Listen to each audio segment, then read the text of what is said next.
చిట్యాల్ మొన్న మనం అందరం పోయినాము, అంత జనం అందరు చూసిండ్రు. చట్టము ఉన్నోని చుట్టము. ఈ చట్టాలన్నీ కూడా కొంతమంది పైన ఉన్నటువంటి వాళ్ళ చేతులలోనే వాళ్ళు ఎట్లా అనుకుంటే అట్లా వాళ్ళ ఇష్టం వచ్చిన వాళ్ళ మీద కేసులు పెడతారు, వాళ్ళ ఇష్టం వచ్చిన వాళ్ళను లోపల పంపిస్తారు, వాళ్ళ ఇష్టం వచ్చిన వాళ్ళ మీద శిక్షలు వేసేందుకు ఒక నిదర్శనము. మొన్న పుల్ల రవితేజ ఒక 22-23 ఏండ్ల నుంచి జర్నలిస్ట్గా పనిచేస్తున్నటువంటి వ్యక్తి ఒక రైతుకు సంబంధించిన అంశాన్ని, ఒక మోసాన్ని బయటికి తీసుకొచ్చి చూపి, అంతకుముందు ఆ రైతు దీక్ష చేసిండు. ఒక 4-5 రోజులు దీక్ష చేసినాక కూడా కేసులు పెట్టకుంటే, పోలీసు వాళ్ళు కేసులు పెట్టకుంటే,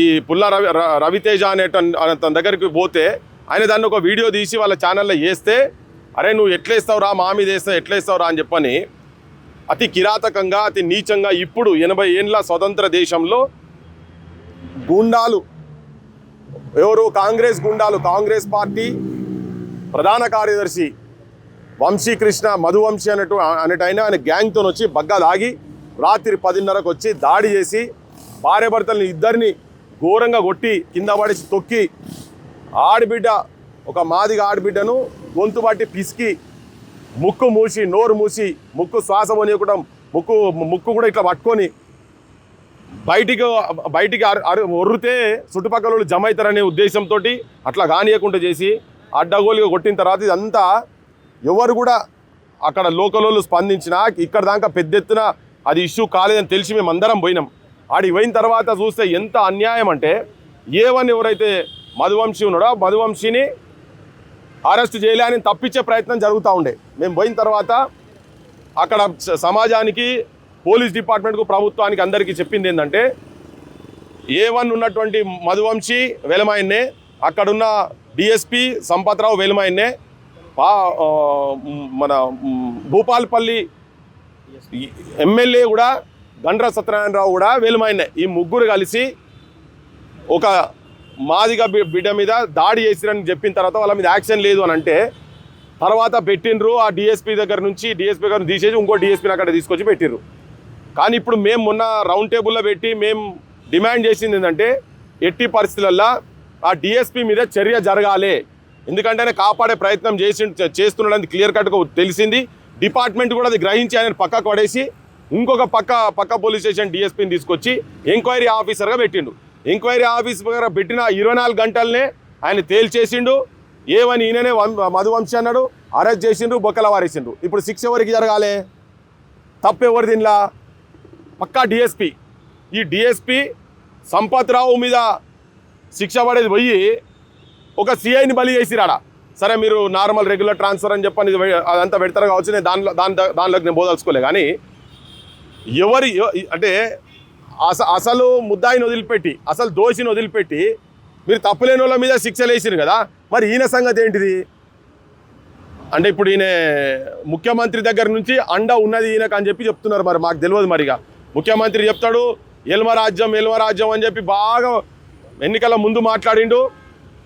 సగం బస్త ముచ్చట్లయితే నేను ఆల్రెడీ చెప్పే ఉన్నాం. ఎవరి మీద వేటు వాడు పడాలి, ప్రజలు కూడా గమనించాల్సిన అవసరం ఉన్నది. ఏంటంటే సంపత్రావు డిఎస్పీ మీద ఆయన ట్రాన్స్ఫర్ చేస్తారా, ఆయన మీద ఎంక్వైరీ చేయాలని చెప్పానంటే ఉన్న సీఐని తీసి పక్కకు పడేసారు. మేము అంటున్నది ఏంటంటే, ఉన్నోళ్ళ చేతులల్లో అధికారం ఉన్నది. ఇప్పుడు వీళ్ళు ఆపోజిషన్లో ఉన్నా ఇంకా వాళ్ళదే నడుస్తున్నది. గండ్ర సత్యనారాయణరావు ముఖ్యమంత్రి రేవంత్ రెడ్డి అండతోటి ఆయన రాజ్యం నడుపుతున్నాడు. అక్కడ ఆయన సంపత్రావును సస్పెండ్ పక్కకు పడేసేయి, ట్రాన్స్ఫర్ కూడా చేయనీయకుండా కాపాడుతున్నాడు. ఇది మేము దీన్ని అంత ఈజీగా వదిలిపెట్టే పరిస్థితి లేదు.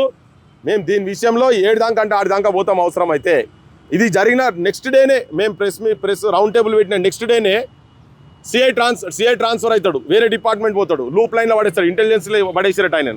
కానీ సంపత్రావు మాత్రం ఆడనే ఉన్నారు. ఇంకోటి ఇక్కడ ముత్తు యాదవ్ ముచ్చట, ఆయన ఏదో అశ్రద్ధ చేసిందని చెప్పి సస్పెండ్ చేసింది కదా. ముఖ్యమంత్రి గారు పోక్సో కేసు కింద పేరెంట్స్ పోయి పోలీస్ స్టేషన్లో పోయి కంప్లైంట్ ఇస్తే ఎవరి మీద? కేంద్ర మంత్రి బండి సంజయ్ కొడుకు మీద కంప్లైంట్ చేస్తే నువ్వు ఒక 10 రోజులు ఆయనను ఎట్లా కాపాడినవో ముఖ్యమంత్రి నీకెరికే, పోలీసు వాళ్ళకెరికే, సమాజానికి కూడా మొత్తం తెలిసిపోయింది, తెల్లమైంది. మళ్ళీ మా బోటలం అందరం దాని మీద ఎగబడితే అప్పుడు నువ్వు ఆ పిల్లగాన్ని తీసుకొచ్చి అరెస్ట్ చేసిర్రు, లోపడిపోయిండు. కానీ ఇక్కడ మేము మళ్ళీ చెప్తున్నాం, అంటే మరి ఈయనను కాపాడింది ఎవరు? ఒకవేళ ఇక్కడ ఈ కొండా సురేఖకు సంబంధించిన రక్షించే ప్రయత్నం చేసినని చెప్పని ముత్తు యాదవ్ మీద శిక్ష పడ్డది కదా, మరి నువ్వు 10-15 రోజుల దాకా నీ ఎంబడి స్టేజ్ మీద బండి సంజయ్ కూర్చుంటాడు, ఆయన ప్రధానమంత్రి పక్క కూడా కూర్చొని ఉంటాడు. మరి ఇప్పుడు నువ్వు కాపాడినట్టే కదా, మరి శిక్ష ఎవరికి ఇవ్వాలి ఇక్కడ? అది ఒక అంశం. అయితే ఇంకొక అంశం కూడా ఏంటంటే పోక్సో చట్టం కింద, ఇది నేను గతంలో కూడా చెప్పినా మళ్ళీ చెప్తున్నా, సెక్షన్ 19 ప్రకారం ఎవరికైనా అంటే పోక్సో చట్టం కింద ఎవరి మీద అయితే కేసు ఉంటుందో వాళ్ళ సమాచారం తెలిసి దాచిపెట్టినా, ఆయనకు షెల్టర్ ఇచ్చినా, నువ్వు ప్రభుత్వానికి చెప్పకుండా ఉంటే తన కూడా దోషిగా అతని మీద కూడా కేసు పెట్టాలి. సెక్షన్ 19 కింద 6 నెలలకు తగ్గకుండా శిక్ష పడేటువంటి చట్టము పోక్సో చట్టం కింద ఉంది. ఈయనే బండి సంజయ్ అంటే ఆయనే ఆ పిల్లగాన్ని సరెండర్ చేసేటప్పుడు ఆయనే బండి సంజయ్ కేంద్ర మంత్రి స్టేట్మెంట్ ఏమిస్తాడంటే, నేను మా వాళ్ళు అడ్వకేట్లు అన్నారు బెయిల్ వస్తుందంటే ఇన్ని రోజులు ఆపినాము, ఇక బెయిల్ రాదని తెలిసిన తర్వాత సరెండర్ చేస్తున్నా అని చెప్పిన. అంటే ఆయనకు సమాచారం మొత్తం తెలుసు, ఆయన దగ్గరనే ఉన్న. నేను డాక్టర్ పేరు కూడా చెప్పిన, ఢిల్లీలో ఎవరి దగ్గర పెట్టిండ్రు, ఎప్పుడు రెగ్యులర్గా బండి సంజయ్తో ఎవరెవరు కాంటాక్ట్లో ఉన్నారని చెప్పినాం. మరి ఇప్పుడు బండి సంజయ్ని ఇప్పటిదాకా బొక్కల పడేలే, బండి సంజయ్ మీద శిక్ష జరగదు. అంటే బండి సంజయ్ రేవంత్ రెడ్డి ఇద్దరు ఒకటే, ఇక్కడ బీజేపీ కాంగ్రెస్ పార్టీ ఇద్దరు ఒకటే అని జనం అనుకుంటున్నారు. మరి ఆయన మీదనేమో శిక్ష ఉండదు, బండి సంజయ్ మీద శిక్ష ఉండదు. ఇప్పటిదాకా బండి సంజయ్ బయటనే తిరుగుతుంటాడు. కానీ ఒక ముత్తు యాదవ్ అనేట ఆయనను ఇక్కడ జూబ్లీ హిల్స్ సిఐని ఎంత చిన్న పానమైనది ఆయనను పట్టుకొని నువ్వు నిజంగా తెలుసుకుని కమిషనర్ తీసి పడేసాయి. 24 గంటలు 48 గంటలు అన్నారు కదా, క్షణంలో వైర్లెస్లలో ఏ సిఐ ఎక్కడ కూర్చున్నాడు, ఏ హోటల్లో ఛాయ్ తాగుతున్నాడు, ఇంటికాడ కూర్చున్నాడా, బందోబస్తులో ఉంటాడా, అన్ని సమాచారం తెలుసు కదా. మరి అప్పటిదాకా తాత్సారం అవుతున్నది అన్నప్పుడు మరి మీ పైన కింద నుంచి పైదాకా ఆఫీసర్లు ఏం చేస్తున్నట్టు, ఏసీపీలు ఏం చేస్తున్నారు, డీసీపీలు ఏం చేస్తున్నారు, కమిషనర్లు ఏం చేస్తున్నారు? మరొక మామూలుని ఎవరు అడిగేటోళ్ళు లేరు, వాళ్ళ గురించి ఎవరు మాట్లాడరు. ఎందుకంటే ఇప్పుడు ఏ సామాజిక వర్గం ఉన్నదో ఆ సామాజిక వర్గానికి సంబంధించిన మంత్రులు ఉన్నారు కాబట్టి వాళ్ళు కూడా కొట్లాడతారు. వీళ్ళు నోరు లేని వాళ్ళు ఇద్దరు వాళ్ళే ఉన్నారు, మీ వాళ్ళ చేతులలోనే ఉన్నది. మరి వీళ్ళ గురించి ఎవరు మాట్లాడాలి? ఇప్పుడు మా బోటలో మాట్లాడాలి. ఇప్పుడు దీని బాధ్యత నిజంగా టైంకి అరెస్ట్ కాలేదంటే సిఐ కాదు, కమిషనర్ బాధ్యుడవుతాడు నా దృష్టిలో. మరి కమిషనర్ మరి నువ్వు రోజంతా ఏం చేస్తున్నావు? కమిషనర్ ఎప్పటికప్పుడు వాళ్ళకి సమాచారం పోతుంటుంది కదా, సెట్లలో సమాచారం పోతుంటుంది కదా. ఒకవేళనే కాపాడే ప్రయత్నం చేస్తున్నాడు అనుకో, నీ ఇంటెలిజెన్స్ ఉంటుంది, నీ టాస్క్ ఫోర్స్ ఉంటుంది.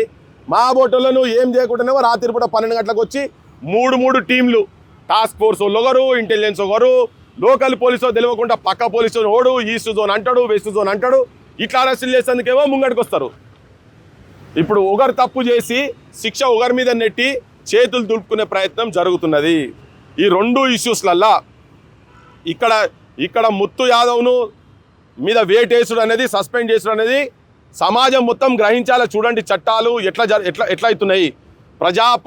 ప్రజాప్రభుత్వంలో పేదోళ్ళు నిన్న మొన్ననే చదువుకొని ఏదో కొన్ని పొజిషన్లోకి వచ్చేటువంటి వాళ్ళు ఇంకా ఎట్లా బలవుతున్నారో, ఈ అహంకారంతో అధికార దుర్వినియోగం ఎట్లా చేస్తున్నారు. హోంమంత్రి, ముఖ్యమంత్రి ఇది 2 రేవంత్ రెడ్డి కాబట్టి రేవంత్ రెడ్డిని నువ్వు వెంటనే ఆయన సస్పెన్షన్ రివోక్ చేసి మరి ఇంకెవరి మీద పై ఆఫీసర్ల మీద ఎవరి మీద వేటేస్తావో వేయాలి, శిక్ష ఎవరికి వేస్తావో.